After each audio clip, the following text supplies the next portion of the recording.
조갑제 TV 시청자 여러분 안녕하십니까. 2019년 8월 8일 정오입니다. 오늘 일본 정부는 한국에 대한 수출을 정상적으로 허가를 했다고 발표를 했습니다. 허가 회사라든지 그 품종에 대해서는 이야기를 하지 않았지만은 수출 규제를 강화하겠다고 한 세 소재 중에 하나겠습니다. 그리고 보통 심사에 90일이 걸린다고 했는데 이번 건은 90일 전에, 그러니까 이미 했다고 하니까 한 달도 되지 않아서 수출 허가를 했다. 왜냐하면은 안전관리상에 별 문제가 없는 것으로 밝혀져서 수출했다. 이렇게 발표를 했는데, 이 산업경제성 장관은 왜 발표를 했느냐 하면은 개별 케이스에 대해서는 대외적으로 공개를 하지 않지만은 한국 정부가 자꾸 이번에 수출 관리 강화를 수출 금지라고 하니까, 금수 조치라고 하니까, 그런 부당한 비판을 하니까 거기에 대해서 예외적으로 발표를 한다, 이렇게 이야기를 했습니다. 그러니까 어디까지나 일본에서는 한국에 대한 지금 무역 보복을 하는 게 아니고 수출을 금지시키는 것도 아니고, 다만 수출 심사를 강화를 하고 있다. 그래서 수출 심사 과정에서 문제가 없으면은 허가를 한다. 90일 걸릴 필요도 없다. 그 전에 허가를 한다. 이런 이야기입니다. 오늘 문재인 대통령은 국민경제자문회의를 주재를 했습니다. 여기서 발언한 것을 한번 소개를 해드리겠습니다. 국민경제자문회의 전체 회의를 열었는데, 이 모두 발언에서 가장 특이한 것은 며칠 전에 아주 강조를 했던 평화경제 말이 나오지 않았습니다. 며칠 전에 문재인 대통령은 남북한이 협력해서 평화경제를 만들면은 단숨에 일본을 따라잡을 수 있다라고 아주 힘주어서 강조를 하면서 그 기조로 나아가겠다는 뜻을 보였는데, 오늘 회의에서는 그 말이 한마디도 나오지 않았습니다. 며칠 동안 비판을 많이 받으니까 없었던 걸로서 한 건지는 모르겠으나 아주 특이합니다. 그러면서 계속 일본의 조치를 무역 보복이라고 지금 하고 있습니다. 뭔가 이게 엇박자가, 일본이 주장하는 것과 문재인 대통령이 받아들이는 것 사이에 큰 엇박자가 하나 생기고 있습니다. 일본이 이 사태를 어디까지 끌고 갈지는 좀 더 지켜보아야 합니다. 그러나 지금까지 한 조치만으로도 양국 경제와 양국 국민 모두에게 이롭지 않습니다.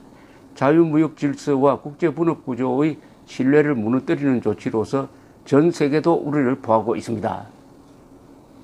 전 세계가 우려를 표하고 있다고요? 저는 그런 이야기 들어본 적이 없는데, 하여튼 문재인 대통령은 그런 정보 보고를 받고 있는 모양입니다. 일본은 자유무역 질서의 혜택을 가장 많이 본 나라이고, 자국에게 필요할 때는, 이거 문법이 틀렸습니다.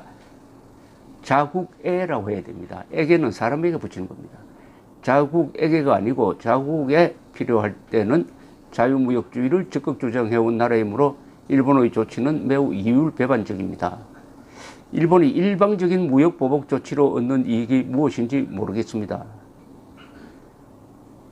일본은 무역 보복이라고 하지 않고 수출 관리를 강화한다라고 이야기하고 있습니다. 지금은 국제적으로 고도의 분업 체계 시대입니다. 나라마다 강점을 가진 분야가 있고 아닌 분야가 있는데, 어느 나라든 자국이 우위에 있는 부분을 무기화한다면 평화로운 국제 자유무역 질서가 훼손됩니다. 변명을 어떻게 바꾸든 일본의 조치는 우리 대부분의 강제징용 판결에 대한 경제보복입니다. 이는 다른 주권국가 사법부의 판결을 경제문제와 연결시킨 것으로 민주주의 대원칙인 삼권분립에도 위반되는 행위입니다. 이 연설문에서 이 문장이 가장 큰 문제입니다. 변명을 어떻게 바꾸든, 이 말은 좀 과한 말이라고 생각되는데, 일본의 조치는 강제징용 판결에 대한 경제보복인데, 이게 주권국가 사법부의 판결을 경제문제와 연결시킨 것으로 민주주의 대원칙인 삼권분립에도 위반되는 행위입니다. 이것은 한국 안에서는 이 말이 통할 겁니다. 그러나 국가와 국가 간의 문제입니다.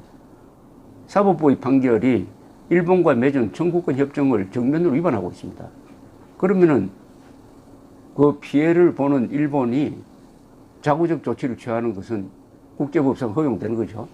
즉 일본 기업에 대해서 손해배상을 청구를 해가지고 일본 기업의 재산을 압류한다 하면은 자국민 보호 차원에서 일본이 문제를 제기하는 것은 그것은 상권 분립하고는 아무 관계 없는 이야기입니다. 그 상권 분립은 우리 안에서 통하지 일본에 대해서 한국의 상권 분립 제도를 존중하라고 이야기하면 안 되죠. 일본은 한국의 대법원장과 청구권 협정을 맺지 않았습니다. 한국을 대표하는 대통령과 맺었어요. 사법부 판결과 청구권 협정이 모순되는 것을 해결해야 될 사람은 문재인 대통령입니다. 그것은 아베 총리가 아니에요. 그리하여 청구권 협정이 손상되지 않도록 행정 조치를 하고 해야 될 사람이 그것을 방치해 놓으니까 일본이 불가피하게 자국민 보호 차원에서 문제를 제기하고 나온 것인데, 여기에 민주주의 대원칙인 상권 분립이라고 했는데 국제사회에서는 민주주의 대원칙 상권 분립이 통하지 않습니다. 국제사회에서는 약속은 지켜야 한다는 대원칙만 통합니다. 국가 간의 약속은 지켜져야 한다.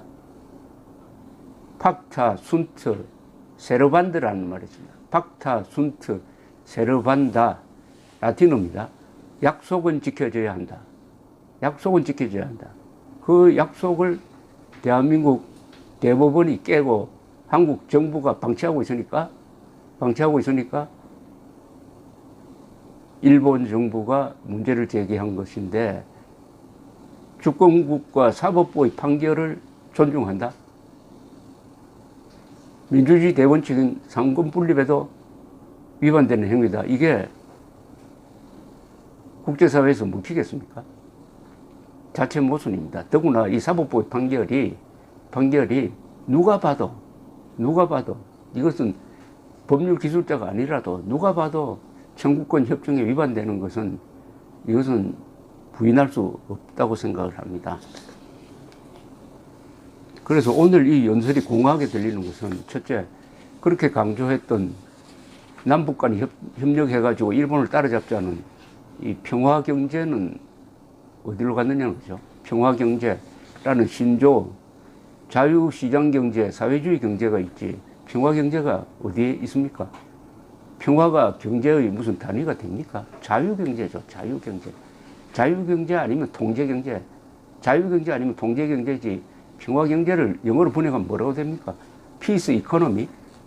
그런 말을 만들어내려면 엄청난 이론이 뒷받침돼야 되는데, 어쨌든 그 말이 없어졌다는 것이 아주 특이하고, 두 번째는 일본이 수출 금지가 아니라고 하는데 우리 대한민국 대통령은 계속 무역 보복이라고 하는 점이 특이하고, 그 다음에 계속 줄기차게 대법원의 판결을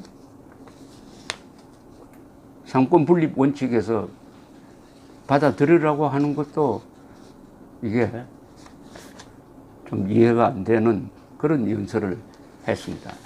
문재인 대통령의 정보 판단 능력, 문재인 대통령의 사물에 대한 판단 능력에 의심이 됩니다. 더구나 그 안보부서에서는 문재인 정권 들어서서 핵실험이 있었다는 것조차 기억을 하지 못하는, 불과 2년 전에 있었던 일을 기억 못하는 건망증에 걸린 사람으로 채워져 있으니까 청와대가 과연 정확한 정보 분석을 할 능력이 있는지 그것도 의심스러운데, 어쨌든 일본이 차분하게 대응하는 데 대해서 문재인 대통령이 과잉 대응을 함으로써 헛발질을 한 느낌이 듭니다. 헛발질을. 일본은 단계적으로 대응을 하려고 지금 아주 작은 카드를 내밀었는데, 문재인 대통령은 거기에다가 그냥 핵폭탄을 쏘듯이 자기가 가지고 있는 모든 카드를 쏟아 부어버렸는데, 앞으로 일본이 2단계, 3단계로 제재 수위를 만약 높인다면 뭘로 대응을 합니까? 뭘로 대응합니까? 차분하게 생각하고, 지금 이런 순간에 지금 일본에 여행을 가지 말라고 한다든지, 일본 제품 사지 말라고 한다는 이런 캠페인이 정말 비례관계에 맞는 조치인지를 한번 냉정하게 생각하고, 문재인 대통령은 그런 반일 감정에 불을 붙이지 말고 반일 감정을 다독이는 그런 성숙된 모습을 보여야 할 것입니다. 감사합니다.